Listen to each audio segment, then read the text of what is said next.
Hello welcome back dears പുതിയൊരു വീഡിയോയിലേക്ക് എല്ലാവർക്കും സ്വാഗതം. ഇന്നൊരു ബ്രേക്ക്ഫാസ്റ്റ് കോംബോയാണ് പ്ലാൻ ചെയ്തത്. നീർദോശയും മുട്ട മസാലയും. പക്ഷെ ചെറിയൊരു അബദ്ധം പറ്റി. നീർദോശ അസലായിട്ട് പൊട്ടിപ്പോയി കേട്ടോ. അത് റെഡിയായി കിട്ടിയില്ല. എപ്പോഴും ഉണ്ടാക്കുന്ന രീതിയിലൊക്കെയാണ് ചെയ്തത്. പക്ഷെ എന്താ സംഭവിച്ചതെന്ന് മനസ്സിലായില്ല. ഒഴിച്ച മുട്ടക്കറിയാണ് അതിൻ്റെ കൂടെ ഉണ്ടാക്കിയത്. അത് ഏതായാലും നന്നായിട്ട് കിട്ടി കേട്ടോ. ഇത് ഈ നീർദോശയ്ക്ക് മാത്രമല്ല, അപ്പത്തിൻ്റെയോ ഇടിയപ്പത്തിൻ്റെയോ ബ്രെഡിൻ്റെ ഒക്കെ കൂടെ നല്ലൊരു കോമ്പിനേഷനാണ്. അപ്പോൾ ഞാൻ എന്തായാലും അതിൻ്റെ റെസിപ്പി നിങ്ങളായിട്ടൊന്ന് ഷെയർ ചെയ്യാണ് കേട്ടോ. അപ്പോൾ 4 മുട്ട ഒരു ബൗളിലേക്ക് ഒഴിച്ച് ഇച്ചിരി ഉപ്പും കൂടി ഇട്ട് നല്ലപോലെ ഒന്ന് അടിച്ചു വെച്ചു. ഒരു മൺചട്ടിയിലാണ് ഉണ്ടാക്കിയത്. അപ്പം ഒരു ഇച്ചിരി വെളിച്ചെണ്ണ ഒഴിച്ചിട്ടുണ്ട്. അതിനകത്തേക്കൊരു 1/2 ടീസ്പൂൺ പെരുംജീരകം, വലിയ ജീരകം ഇട്ടു. പിന്നെ അരിഞ്ഞു വെച്ച 2 സവോള ചെറുതായിട്ട് അരിഞ്ഞാണേ, നീളത്തിനായാലും കുഴപ്പമൊന്നുമില്ല.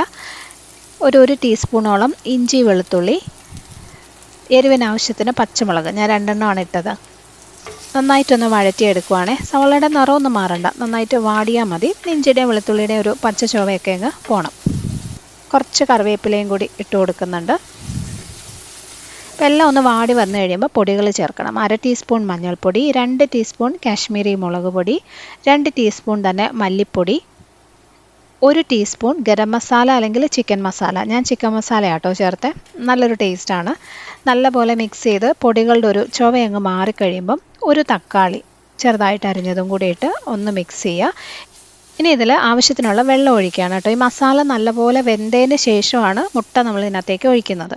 അപ്പോൾ ഏകദേശം ഒരു 1-1.25 കപ്പോളം വെള്ളം ഒഴിച്ചിട്ടുണ്ട്. ആവശ്യത്തിനുള്ള ഉപ്പിട്ടു. ഇനി ഇതിനകത്തേക്ക് ഒരു അല്പം പഞ്ചസാരയും കൂടി ചേർത്ത് കൊടുക്കുന്നുണ്ട് കേട്ടോ. ഒരു 1/2 ടീസ്പൂൺ മുതൽ 1/4 ടീസ്പൂൺ അളവിൽ പഞ്ചസാര ചേർക്കുമ്പോൾ മസാലയ്ക്ക് നല്ലൊരു ടേസ്റ്റാണ്. ഒന്ന് മിക്സ് ചെയ്തിട്ട് അടച്ചു വയ്ക്കാം. അപ്പോൾ ഇത് കഴിഞ്ഞിട്ടാണ് ഞാൻ നീർദോശയുടെ മാവ് ഉണ്ടാക്കിയത്. സാധാരണ ഉണ്ടാക്കുന്ന പോലെ തന്നെ മിക്സി ജാറിൽ വെള്ളം ഒഴിച്ച് ഇച്ചിരി തേങ്ങ ചേർക്കാറുണ്ട് കേട്ടോ ഞാൻ എപ്പോഴും. ആവശ്യത്തിന് തേങ്ങയിട്ട് വറുത്ത അരിപ്പൊടി, വാങ്ങിക്കുന്ന വറുത്ത അരിപ്പൊടിയാണ് എപ്പോഴും യൂസ് ചെയ്യാറുള്ളത്. അത് കുറച്ചായിട്ട് മിക്സി ജാറിലോട്ട് ഇട്ടിട്ട് നല്ല സ്മൂത്തായിട്ട് അടിച്ചെടുത്തു. അതിനകത്തേക്ക് ആവശ്യത്തിനുള്ള വെള്ളം ഒഴിച്ച് നല്ല ലൂസായിട്ടുള്ള വെള്ളം പോലുള്ളൊരു ബാറ്ററാണ് റെഡിയാക്കിയത്. അപ്പോഴേക്കും നമ്മുടെ മസാല ആവശ്യത്തിന് വെന്ത് വന്നിട്ടുണ്ട്. ഇനി ഇതിനകത്തേക്ക് നമ്മൾ അടിച്ചു വെച്ച മുട്ടയുണ്ടല്ലോ, അതൊരു സ്പൂണിൽ ഇങ്ങനെ കോരി ഒഴിച്ചു കൊടുക്കുകയാണ് ചെയ്യുന്നത് കേട്ടോ. ഒഴിച്ചതിന് ശേഷം അത് ഇളക്കുമൊന്നുമില്ല. ജസ്റ്റ് അവിടെ ഇവിടെയായിട്ട് ആ കറിയിൽ നിറയെ ഇങ്ങനെ മുട്ട ഓരോരോ സ്ഥലത്തായിട്ട് ഒഴിച്ചു കൊടുക്കും.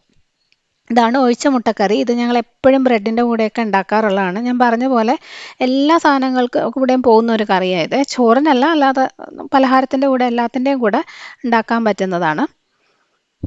മുട്ടയെല്ലാം ഒഴിച്ച് കഴിഞ്ഞ് ഒരു ഇച്ചിരി കറിവേപ്പിലയും കൂടി ഒന്ന് മുകളിലിട്ട് കൊടുക്കണം. ഇത് ഇളക്കിയിട്ടില്ല, പെട്ടെന്ന് വേവും. ഒരു 1-2 മിനിറ്റ് ചെറിയ തീയിലൊന്ന് അടച്ചു വെച്ചാൽ മതി.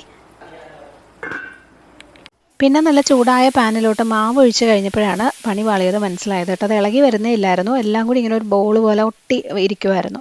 എപ്പോഴും ഞാൻ ഇങ്ങനെ ഉണ്ടാക്കാറുള്ളത്. എന്ത് മിസ്റ്റേക്കാണ് സംഭവിച്ചതെന്ന് മനസ്സിലായില്ല. നിങ്ങൾക്കറിയാമെങ്കിൽ കമൻറ്റ് ചെയ്യൂ കേട്ടോ. അപ്പോഴേക്കും നമ്മുടെ മുട്ട മസാല എന്തായാലും റെഡിയായി. പിന്നെ കുറച്ച് ബ്രെഡും ദോശമാവും ഒക്കെ ഇരിപ്പുണ്ടായിരുന്നു. അതൊക്കെ വെച്ച് അഡ്ജസ്റ്റ് ചെയ്തു. ടോസ്റ്റ് ചെയ്ത ബ്രെഡിൻ്റെ കൂടെയും ഇത് നല്ലൊരു കോമ്പിനേഷനാണ് കേട്ടോ. അപ്പോൾ എന്തായാലും എഗ് മസാല നിങ്ങൾ ട്രൈ ചെയ്ത് നോക്കിയിട്ട് അഭിപ്രായം അറിയിക്കണം. ഇഷ്ടമായെങ്കിൽ ഷെയർ ചെയ്യാനും ലൈക്ക് ചെയ്യാനും ഒന്നും മറക്കരുത്. അടുത്തൊരു വീഡിയോയിൽ കാണാം. Bye friends, thank you for watching.